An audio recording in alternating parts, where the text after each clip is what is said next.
ये सदगुरु अभिलाष साहब को आप लोग जानते होंगे, जो लोग नहीं जानते होंगे सुन लीजिए। प्रयागराज में उनका आश्रम था। भटेली आश्रम पर कई बार आए सत्संग करने के लिए।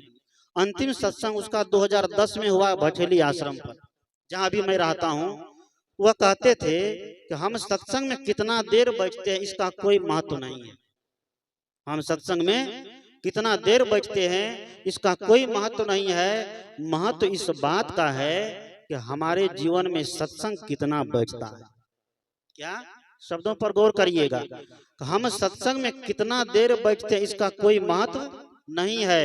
महत्व इस बात का है कि हमारे जीवन में सत्संग कितना बैठा है ना। हम सत्संग में बहुत देर बैठ गए, लेकिन सत्संग की एक बात का भी अनुपालन जीवन में नहीं हुआ, तो समझिए कि सत्संग में हजारों घंटे बैठना क्या हो गया, व्यर्थ हो गया, बेकार हो गया। लेकिन हमारे जीवन में सत्संग एक मिनट का भी बैठ गया, तो एक मिनट का ही सत्संग हमारे जीवन को क्या कर देता है, परिवर्तन कर देता है, हमारे जीवन को बदल देता। आप लोग सुने होंगे प्रभु श्री राम के गुरु जी का क्या नाम था, वशिष्ठ और नहीं नाम था। एक वशिष्ठ जी महाराज हमारे मन पर राम जी के गुरुदेव, देखिए दाढ़ी वाले बाबा, वैसे वही है। इसलिए इनको मैं कभी कभी कहता हूँ आप तो राम जी के ही गुरु जी थे, हमने को गुरु जी हो गए तो कौन बड़ी बात है। बोलिए सदगुरुदेव की। प्रभु श्री राम जी के गुरुदेव का नाम था वशिष्ठ और विश्वामित्र। विश्वामित्र मुनि जो थे वह कर्मकांडी थे। वह जो है कर्मकांड करते थे, यज्ञ कराते थे, हवन कराते थे, थोड़ा पाखंड का भी सहारा ले लेते थे। एक बार हुआ क्या, वशिष्ठ जी महाराज गए कहाँ, विश्वामित्र मुनि के यहाँ। विश्वामित्र मुनि के यहाँ गए तो कुछ दिन रहे, उसका मान स्वागत हुआ, सम्मान हुआ। अब संत के यहाँ भी अतिथि होते हैं, जिससे गृहस्थों के यहाँ अतिथि होते हैं उसी तरह संत के यहाँ भी अतिथि होते हैं।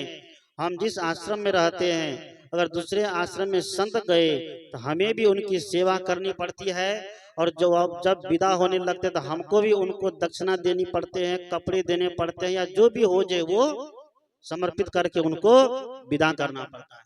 संतों का भी अपना संत मर्यादा का, मेहमान अतिथि का मर्यादा का पालन का ध्यान रखना पड़ता है। वशिष्ठ जी महाराज विश्वामित्र जी महाराज के यहाँ गए। विश्वामित्र मुनि जो है वो तपस्या करते थे। शास्त्रों में बात आई है कि हजार हजार साल तक तपस्या करते हैं, 500-500 साल तक तपस्या करते हैं। इस बातों पर विचार करना चाहिए। कबीर साहब ने कहा कि करहो विचार तो सब दुख जाई। सदगुरु कबीर साहब पल पर मनुष्य को विचार करने की बात कहते हैं। चूंकि हम मनुष्य विचार कर सकते हैं, दूसरा प्राणी विचार नहीं कर सकते हैं। आपके दरवाजे पर गाय है, भैंस है, गाय और भैंस के सामने में चारा डाल दीजिए, उसका भोजन दे दीजिए, वह खाएगा, और जो खाते खाते पेट भर जाएगा तो बाद बाकी चारा पर क्या करेगा, पेशाब करके गोबर करके छोड़ देगा। क्या मनुष्य भी ऐसा करते हैं? मनुष्य ऐसा नहीं करते हैं। भोजन बन गया है, अगर भोजन बच गया है तो उसको बचा करके रख देते हैं। पहले के जमाने में देखते थे अगर गर्मी के मौसम में चावल बच जाए तो उस चावल में क्या दे देते थे, कौन चीज, हाँ पानी दे देते थे। अब देखिए खाने में कितना मजा आता था। लेकिन अब खाएगा नहीं खाएगा। 6 महीने का पैकिंग बासी बिस्कुट खा सकता है, सही या गलत, खाते हैं ना। लेकिन सुबह की रोटी शाम में नहीं खाएगा, और शाम की रोटी सुबह में नहीं खाएगा, कहेगा कि ये बासी हो गया।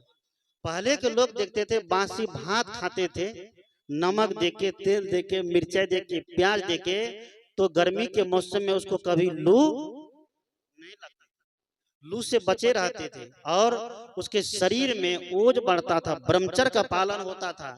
लेकिन आज व्यक्ति वह गर्म पानी के अंदर डाला हुआ चावल खाना बंद कर दिया। क्यों? तो अब चावल जो है फैक्ट्री से बन के आता है, घर में नहीं बनता है। बनता है अब मशीनीकरण का जमाना आ गया है, सब कुछ मशीन से होने लग गया है। अब मशीन से जब होने लग गया है तो अब बच्चा भी मशीन में तैयार हो रहा है ना। अब बच्चा भी मशीन में तैयार हो रहा है। आज तक किसी को नहीं सुनता हूँ कि उसका नॉर्मल डिलीवरी होती है। जहां भी सुनता हूँ तो कहाँ जा करके, हॉस्पिटल में। क्यों? कि शरीर से मेहनत करना छोड़ दिए हैं, शरीर से मेहनत नहीं करते हैं। हमारे संत जन कहते हैं कि शरीर से सुबह से शाम तक में कम से कम एक बार पूरा का पूरा पसीना निकलना चाहिए। देखिए आप कभी बीमार नहीं पड़िएगा, कभी आप डॉक्टर के पास नहीं जाइएगा, लेकिन हम मेहनत अगर करने लग जाए तो सोचते हैं कि छोटा लोग हो गए, ये मानते हैं गरीब लोग हो गए, मजदूर क्लास के लोग हो गए। इसलिए बाबा रामदेव तरीका निकाल दिए कि तुम मजदूर क्लास के लोग मत बनो, स्टैंडर्ड क्लास के ही बनो। इसलिए जहां वहीं बैठकर कूदते रहो, जहां हो वहीं बैठकर एकदम हाफू हाफू मारते रहो, कपाल भांति करते रहो, अनुलोम विलोम करते रहो। अच्छी तरीका है, योग सबको करना चाहिए। अगर शरीर से मेहनत नहीं करते हैं तो कम से कम योग करके शरीर को इससे एक बार पसीना क्या कर देना चाहिए, निकाल देना चाहिए। आपको क्यों शुगर होगा, आपको क्यों बीपी होगी? आज प्रत्येक घर में शुगर की गोली, बीपी की गोली और ब्रेन हेमरेज की गोली, हार्ट की गोली, ये सब धरी हुई रहती है। जबकि हमारा भारत की सभ्यता संस्कृति ऐसी है, यहाँ की सभ्यता संस्कृति, यहाँ का वातावरण, यहाँ का जलवायु ऐसी जलवायु है कि संत कहते हैं कि कभी व्यक्ति यहाँ पर बीमार नहीं पड़ेगा। क्योंकि सुबह सुबह यहाँ सूर्य का दर्शन होता है, सूर्य का प्रकाश निकलता है, और सूर्य जैसे जैसे प्रकाश उसकी बढ़ती है तो वैसे वैसे हमारे पेट की जठराग्नि तेज होती है, जठराग्नि बढ़ती है। हम जो भी भोजन करेंगे तो वह तुरंत क्या हो जाएगा, हजम हो जाएगा। लेकिन आजकल भोजन हजम हो रहा है भारत देश के लोगों का, नहीं होता है। जो भी भोजन करते हैं तो गैस बनती है, और सुबह से शाम तक गैस की खोली खाते रह जाता है। इसलिए सदगुरु कहते हैं, संत कहते हैं, हम मनुष्य है तो हमारा प्रथम कर्तव्य है कि विचार करना। क्या करना? हमारा प्रथम कर्तव्य है कि विचार करना। इसलिए कहा गया है कि मनुष्य एक विचारशील प्राणी है, मनुष्य एक सोचनीय प्राणी, ये सोचते हैं, चिंतन करते हैं, विचार करते हैं। इसलिए विचार करने के नाते इसको मनुष्य कहा गया, चिंतन करने के नाते इसको मनुष्य कहा गया। तो उसने क्या किया? कहते कि 1000 साल तक संत लोग तपस्या करते थे, जबकि हमारे देश का सबसे पुराना ग्रंथ ऋग्वेद है। ऋग्वेद में बात आई है कि जीवेम शरदम सता, 100 साल तक आप सुख से जीना है। आपको कितने साल तक? 100 साल तक। ऋग्वेद में 100 साल तक जीने की बात आई है। अब सोचिए कि जब 100 साल तक जीते हैं तो 1000 साल तक कैसे तपस्या कर लिए? आज कुछ कबीरपंथी लोग भी कहते हैं कि कबीर साहब समय समय से जन्म ले लेके आते हैं। क्या करते हैं? कबीर साहब समय समय से जन्म लेकर के आते हैं। जब कबीर साहब जन्म लेकर के आते, इसका मतलब है कि मुक्त नहीं हुए, वो वासना में लिपटे हुए हैं, वासना में लिपटे हैं। इसलिए उसको बार बार आवागमन के चक्कर में पड़ना पड़ता है, आना पड़ता है शरीर धारण करके। शरीर धारण तब होता है जब मन में वासना प्रवेश करती है। उसने कहा कि 1000 साल तक तपस्या करते थे। जबकि विचारणीय प्रश्न ये है, ये बात महिमा में कही गई है, अति संयुक्ति कथन में कही गई है। जब वशिष्ठ जी महाराज विश्वामित्र मुनि के यहाँ गए, कुछ दिन रहे, जब वहां से विदा होने लग गए तो उसके पास तो कुछ था नहीं दक्षिणा में देने के लिए। तो विश्वामित्र मुनि तपस्या करते थे, 1000 साल तक तपस्या किए थे। जाते समय उसने क्या किया? 500 साल का तपस्या का फल किसको दे दिए? किसको दिए? वशिष्ठ मुनि को दिए। किसको दिए? वशिष्ठ जी महाराज को दिए। वह लेकर के चले गए। कुछ दिन के बाद घूमते फिरते वशिष्ठ जी महाराज ने कहा विश्वामित्र जी महाराज से, तो भगवान आप भी कभी मेरे आश्रम में पधारिए, मेरी कुटिया में पधारिए। तो घूमते फिरते विश्वामित्र जी महाराज भी पहुंच गए किसके यहाँ? वशिष्ठ जी महाराज के यहाँ। वहां जब पहुंचे तो इनका भी मान स्वागत हुआ, खूब खातिरदारी हुई। 2 दिन 4 दिन रहने के बाद अब उसका समय हो गया, अब हमको आगे बढ़ना है। जब निकलने लग गए तो वशिष्ठ जी महाराज जो है विश्वामित्र मुनि जी को क्या दिए? आधा घंटा सत्संग का फल दिए। कितना घंटा? आधे घंटे का सत्संग का फल दिए। अब तो वशिष्ठ जी महाराज गुस्सा के माथे तमतमाने लग गए। विश्वामित्र जी एकदम तमतमाने लगे गुस्सा के मारे। कि हम तो 5 साल की तपस्या दे दिए और हमको क्या दिए, मात्र आधा घंटा का सत्संग के फल दिए। हम लोग भी मंच पर बैठे हैं, अगर रंजीत जी के द्वारा और उसकी धर्म पत्नी सुनीता जी के द्वारा अगर दान दक्षिणा में थोड़ा कमी बेसी हो जाए तो हम लोग कभी मुंह फूल करके बिरनी का छत्ता जैसे बन जाता है, बनता है ना, कि उसको ज्यादा दे दिया हमको कम दे दिया। उसी तरह वहां पर वशिष्ठ विश्वामित्र जी मुनि का जब देखे कि आधा घंटा इस सत्संग का फल दिया तो उसका मुंह भी एकदम लटक करके बिरनी का छत्ता जैसा हो गया। हम 500 साल का दिए हैं, ये आधा घंटा का ही दिया है। इस पर झगड़ा चालू हो गया, कैसा क्यों? ये कहते हैं कि नहीं, हमारा आधा घंटा का सत्संग का फल ये जो है 500 साल की तपस्या से भी ज्यादा महत्व का है। वो कहते हैं कि नहीं, हमारा 500 साल की तपस्या ज्यादा महत्व का है। दोनों में बड़ा विवाद हो गया। जब दोनों में बड़ा विवाद हो गया तब दोनों के झगड़े के बीच में कौन पड़े? दो महात्मा अगर झगड़ा करे तो आप लोग बीच में पड़िएगा? नहीं पड़िएगा, सोचेगा हो बात दोनों अगर किसके पक्ष में बोल दें, कहीं उसके पक्ष में बोल दें, ये जिसके पक्ष में बोलेंगे तो वो तो सही रहेंगे, और जिसके विरोध में बोलेंगे कहीं शराब दे दिया तो हमारा सब कुछ सत्यानाश हो जाए। इसलिए डर के मारे कोई फैसला करने के लिए तैयार नहीं है। कहा जाए तो सबसे बड़े देवता कौन है हमारे यहाँ? ब्रह्मा जी है, उसी ने बड़े मानते हैं। वो सृष्टि करते हैं, और विष्णु भगवान सबका भरण पोषण करते हैं, अन्न खिलाते हैं, सबको जीवित रखते हैं। और शंकर जी जो है एकदम कालों का काल महाकाल क्या करते हैं, सबको संहार करके लेके चला जाता है। आगे वहीं पर जाया जाए, सबसे पहले कहाँ गए? ब्रह्मा जी के पास गए। अब ब्रह्मा जी सोचते हैं, क्योंकि ब्रह्मा भी तो गृहस्थे थे, वह सोचते हैं कि दोनों ब्रह्मचारी के बीच में मत पड़ो तो पिसा के चले जाओगे। तो वह भी दोनों के बीच में नहीं पड़े, टाल दिए। अब विष्णु जी के पास गए, तो विष्णु जी के पास जब गए तो वह भी किसी तरह सोचे कि ये दोनों महात्मा है, ऋषि मुनि है, दोनों के बीच में हम नहीं पड़ेंगे, तो वह भेज दिए कहाँ? शंकर जी के पास। शंकर जी के पास जब गए तो शंकर भी सोचे हम भी तो गृहस्थे हैं, ये दोनों ब्रह्मचारी है, कहीं दोनों फैसला करने में गड़बड़ होगा तो हम भी पिसा चले जाएंगे। तो तीनों ने कहा कि देखो सबसे बड़ा देवता है कौन? कौन है? शेषनाग, जिसके ऊपर क्या टिकी हुई है? कौन चीज है? बोलो बोलो, कौन चीज? ये पृथ्वी कहाँ टिकी हुई है? शेषनाग के ऊपर। ये हमारा धर्म शास्त्र कहता है, कहाँ टिकी है? शेषनाग के ऊपर टिकी हुई है। आज बड़े बड़े शिक्षक जो है, जो बीपीएससी पार की पास किया है, अब बीपीएससी पास करके स्कूल में शिक्षा देते हैं, बच्चे को पढ़ाते हैं, वहाँ पढ़ाते हैं कि पृथ्वी जो है अपनी धुरी पर 23.5 डिग्री पर कोण बना के क्या हुई है? झुकी हुई धुरी पर नाच रही है, घूम रही है। लेकिन वही शिक्षक महोदय जब किसी बाबा के पास जाते हैं तो वह भी स्वीकार कर लेते हैं, सही में पृथ्वी किस पर टिकी हुई है? कौन सी पर? शेषनाग पर टिकी हुई है। सदगुरु कहते हैं कि पृथ्वी शेषनाग पर नहीं है। ये एक महिमा की बातें हैं। इसलिए बहुत लोगों को देखता हूं जब घर बनाते हैं तो घर की नींव में क्या देते हैं? नाग देते हैं, नागिन देते हैं, कछुआ देते हैं ना।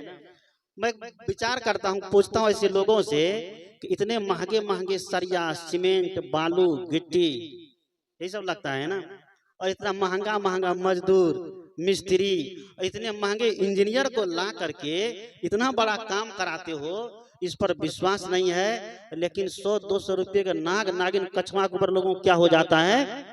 विश्वास हो जाता है, होता है ना।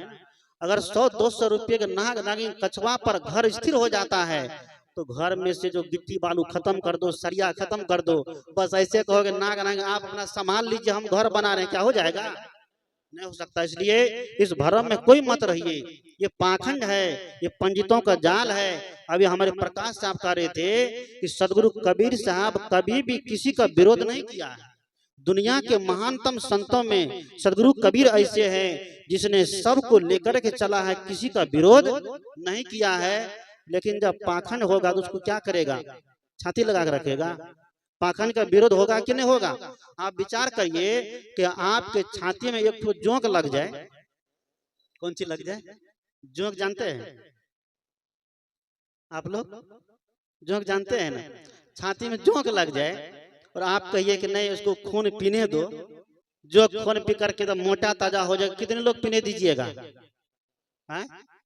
कितने लोग पीने दीजिएगा? पीने दीजिएगा? क्योंकि जोंक आपके खून को पी करके वह खुद मोटा हो जाएगा, आपका खून क्या कर लेगा? चूस लेगा। इसलिए भ्रमिक व्यक्ति भ्रम ही फैलाता है, पाखंडी व्यक्ति पाखंड ही फैलाता है, क्योंकि उसमें उसका स्वार्थ छिपा रहता है। इस साधु के पास, ये ब्रह्मचारी के पास कौन सा स्वार्थ है? ये आश्रम चला रहा है, आश्रम का उत्तराधिकारी है, आश्रम का मैनेज करता है, आश्रम में मैनेज मेहनत करता है, और जब चलने का समय आएगा तो कभी घूम कर कभी नहीं देखेगा कि हम आश्रम में कितना मेहनत किए हैं, कितना उजड़ के रखे हैं, कितना क्या क्या रखे, कभी देखेगा क्या? क्यों? इसको न उदो से लेना है न माधो से लेना है। ये विषय तो बहुत आगे निकल गया है, समय 8 बजने वाला है। मैंने कहा थोड़ी देर बोलूंगा, अब उधर नहीं जाऊंगा, मैं बात खत्म करता हूँ। वशिष्ठ जी महाराज दोनों विश्वामित्र जी में दोनों लड़ते झगड़ते कहाँ गए? शेषनाग के पास गए। शेषनाग के पास जाकर दोनों निवेदन करने लग गए कि भगवान हम दोनों का झगड़ा साफ कर दीजिए, दोनों का झगड़ा साफ कर दीजिए। तो सबसे पहले घमंड किसको था? विश्वामित्र को। उसके पास 500 साल की तपस्या है। इस सत्संग करने आधे घंटा उस सोचता हो बाप लगता है हमारा खेला खत्म है, कहेगी इसके पास 500 साल की तपस्या, मेरे पास आधा घंटा का ही सत्संग है। शेषनाग ने कहा देखो फैसला तो कर देंगे, आजकल फैसला करने के लिए सरपंच मुखिया आते हैं, और पहले कह देते 500 रुपया लगेगा तब फैसला होगा, नहीं तो जिधर पनसैया दिखता है बस फैसला उधर हो जाता है। झूठों का है ना, है वो बेमानों का है ना, फैसला किधर होता है? किधर होता है फैसला? जिधर पनसैया दिखता है उधर फैसला हो जाता है। इसलिए बड़ा सावधान रहिएगा, झगड़ा लड़ाई कोई मत करिएगा, प्रेम से रहिएगा। और झगड़ा लड़ाई करिएगा प्रेम से नहीं रहिएगा तो जलालगढ़ का थानेदार पैसा टान टान के ले जाएगा। वो लोग भी सुनते होंगे, सोचते हैं बाबा जी लोग हम लोग का दुकानदारी बंद करने वाले हैं। बोलिए सदगुरुदेव की जय। प्रेम से रहिएगा तो कभी भी आपकी संपत्ति आपका धन घर से बाहर नहीं जाएगा। और प्रेम से नहीं रहिएगा तो कितना भी कमा के लाइएगा, कितना भी जोड़ के लाइएगा तो कहाँ जाएगा? इसलिए कहते हैं कि कम बोलना और कम खाना। कम बोलिएगा तो कोर्ट में नहीं जाइएगा, और कम खाइएगा तो डॉक्टर के पास नहीं जाइएगा। लेकिन आज व्यक्ति कम बोलना और कम खाना छोड़ता नहीं। क्या छोड़ता है? खाना भी ज्यादा और बोलना भी ज्यादा। भोजन जब करना चालू करता है तो ब्रेक नहीं लेता है, घंटी पर घंटी बजती रहती है, लेकिन तब पर भी देते रहते हैं। इसलिए सदगुरु कहते हैं कि कम बोलिए और कम खाइए। दोनों झगड़ा निपटाने के लिए वहां पहुंचे तो शेषनाग जी के ऊपर में तो पृथ्वी है।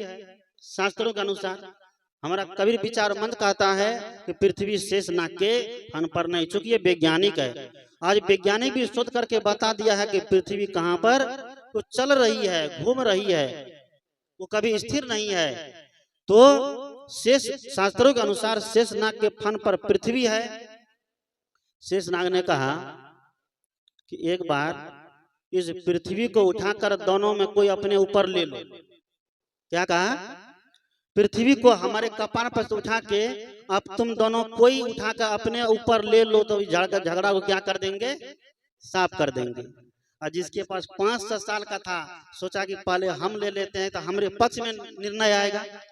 500 साल की तपस्या का बल लगाया, लेकिन पृथ्वी टस से हुई, टस से मस नहीं हुई। 500 साल की तपस्या का फल लगा, लेकिन पृथ्वी टस से मस नहीं हुई। जब टस से मस नहीं हुई, अब इधर वशिष्ठ जी महाराज देख रहे हैं कि अब तो मेरा ही नंबर आने वाला है। ये बेचारा डर रहे हैं, हमरे पास तो आधा घंटा सत्संग ही है, इससे क्या होने वाला है? जब 500 साल की तपस्या का फल से पृथ्वी नहीं उठ सकी तो आधा घंटा का सत्संग से कुछ होने वाला है? नहीं होने वाला है। लेकिन वशिष्ठ जी महाराज आधा घंटा का सत्संग का बल विश्वास पूर्वक दे करके हाथ लगाए तो पृथ्वी उठ करके कहाँ आ गई? कहाँ आई? वशिष्ठ जी महाराज के हाथ में आ गई। वशिष्ठ जी महाराज के हाथ में जब आए तो विश्वामित्र मुनि का एकदम मुंह लटक गया। फिर इतना बड़ा अन्याय, मेरे पक्ष में फैसला नहीं, मेरे पास 500 साल की तपस्या। वो कहने लग गए कि आप भी एकदम पक्षपात करते हैं, हम 500 साल तक तपस्या करते रहे तो मेरे पक्ष में फैसला नहीं, मेरे पास पृथ्वी नहीं आई, आधा घंटा का सत्संग का इसके पास पृथ्वी चली गई, ये उठा लिए धारण के लिए, इसका क्या कारण है? शेषनाग ने कहा कि अब कारण खोजना शेष नहीं रहा। कहा क्यों? कहा कि इसीलिए आधा घंटा के सत्संग का महत्व 500 साल की तपस्या से ज्यादा है। बोलिए सदगुरुदेव की। उसने कहा कि आधा घंटा का सत्संग का महत्व 500 साल की तपस्या से ज्यादा है।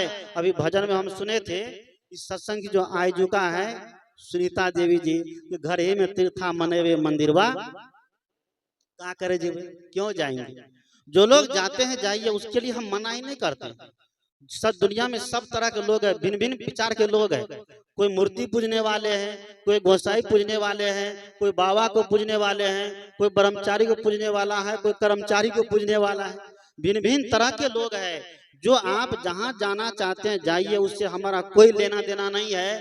क्योंकि कबीर साहब आज से लगभग 650 साल पहले कह दिए क्या? कितनों मनाओ पाँव परी। क्या बोले? कितनों मनावो पाँव पड़ी। मैं कितना भी पाँव पकड़ के कहूँ, कितनों मनावो पाँव पड़ी, कितनों मनावो रोए, रो करके भी कहूँ, हिंदू पूजे देवता तुरुक न काहू होए। हिंदू जो है देवता देवी को पूजना बंद नहीं कर सकता है, और मुसलमान किसी का ऊपर आकाश में खुदा को खोजना बंद नहीं कर सकता है। इसलिए कबीर साहब कहते हैं कि सुनिए सबकी निबेरिए अपनी, सबकी बात को सुन करके, और सबकी बात को सुनने की हिम्मत रखना चाहिए। अगर किसी के मन से किसी का विरोध हो जाता है तो आदमी को मिर्गी चढ़ जाता है, चढ़ता है ना। कबीर साहब कहते हैं अगर आपका गुरु का भी विरोध हो रहा है, आप सुनने की हिम्मत रखो। क्या कहते हैं? आप उनकी बातों को सुनो, लेकिन उनकी बात से जो सार है उस सार को ले लीजिए। साधु ऐसा चाहिए जैसा सूप, सूप कहते हैं अनाज जो फटकते हैं। कबीर साहब कितना सुंदर उदाहरण देते हैं। कबीर साहब जो भी उदाहरण देते हैं कि जनमानस में देख करके देते हैं कि यहाँ क्या घटना घट रही है, और कहते हैं कि साधु ऐसा चाहिए जैसा सूप सुभाए, और सार सार को गहीरे थोथा दे उड़ाए। जैसे सूप में लेकर के गेहूं फटकते हैं तो सूप क्या करता है? भूसा को रख करके अनाज दाना को फेंक देता है। यही काम करता है ना? वो ये काम नहीं करता है। इसका मतलब है कि सत्संगी सब है ये सब। बोलिए सदगुरुदेव की। सूप क्या करता है? अनाज को रख लेता है, भूसा को फेंक देता है, फेंकता है ना। कबीर साहब कहते हैं कि जहां भी अच्छी बात मिले, जिस व्यक्ति से अच्छी बात मिले, ज्ञान की बात मिले, उसको क्या करना है? जीवन में धारण कर लेना है। गांधी जी के बारे में कहते हैं, हमारे देश के राष्ट्रपिता कहे जाते हैं। कौन? गांधी जी। गांधी जी एक बार ट्रेन में सफर कर रहे थे, ट्रेन में यात्रा कर रहे थे। यात्रा करने के दरमियान में एक व्यक्ति ने क्या कि एक चिट्ठी लिख करके दिया। क्या लिख कर दिया? एक व्यक्ति एक चिट्ठी लिख कर दिया, और चिट्ठी खोल करके पढ़ करके गांधी जी चिट्ठी को चीर फाड़ करके टुकड़ा टुकड़ा करके फेंक दिए। तो जो व्यक्ति चिट्ठी लिख कर दिए थे वो जाके पूछते हैं, बापू आपने कागज को चिट्ठी को फाड़ करके फेंक दिया? कहा बिल्कुल फाड़ दिए। कहा कि उसमें कुछ लिखा हुआ था, पढ़े कि नहीं पढ़े? गांधी जी ने कहा ना कि बिल्कुल पढ़े। तो क्या लिखा हुआ था? उसने कहा कि जो लिखा हुआ था वो मेरे काम का नहीं था, लेकिन उसमें जो काम का था उसको मैंने रख लिया। क्या? उसने कहा कि काम का क्या था? कहा कि इसमें काम का, उसमें जो पिन लगे हुए थे वो पिन थे, इसलिए मैंने पिन को निकाल के रख लिया कि और भी कहीं काम आएगा। लेकिन उस चिट्ठी में गाली लिखी थी मेरे लिए। किसके लिए? गांधी जी के लिए। गांधी जी ने कहा उस चिट्ठी में मेरे लिए गाली लिखी हुई थी, मैंने गाली को चीर फाड़ के फेंक दिया, क्योंकि गाली से मुझे कोई लेना देना नहीं है। गाली जिसने दिया वह सामान मुझे दिया, लेकिन मैं नहीं लिया, वो सामान किसका होगा? देने वाला का होगा ना। जो गाली लिख कर दिया वह पानी पानी हो गया। वो गांधी जी के चरण पकड़ लिया, कहा बापू अब ऐसी गलती दोबारा नहीं करेंगे। इसलिए सदगुरु कहते हैं कि व्यक्ति के अंदर ये विचार होना चाहिए, व्यक्ति के अंदर इतना विवेक होना चाहिए। घर और परिवार में भी, कहा घर और परिवार में भी अगर बहू कभी जोर से बोल दे तो सास को क्या करना चाहिए? तलवार चलाने लगना चाहिए। सास को भी कभी सहन कर लेना चाहिए। अगर सास कभी जोर से बोल दे तो बहू को क्या करना चाहिए?